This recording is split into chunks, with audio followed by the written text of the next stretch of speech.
jërëjëf mbokk yi ci ànd bi saa su ne ak ñun Johnson 220 ans. équipe nationale locale bu Sénégal day waajal CHAN Algérie 2022 ba tax na ki leen di tàggat di Pape Thiaw jot naa publier liste joueurs yu mu convoqué yi ñu mën cee jàpp gardien de but yi Alioune Badara Fati bu Casa Sport, Pape Mamadou Sy Génération Foot, Pape Abdoulaye Dian Dakar Sacré-Cœur.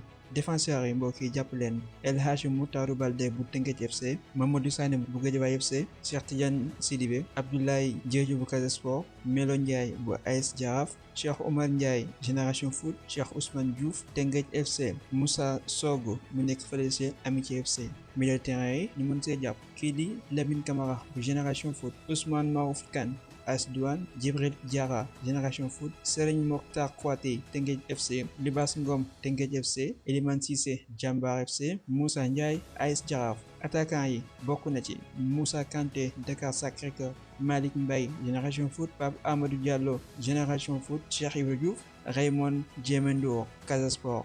jërë ngeen jëf.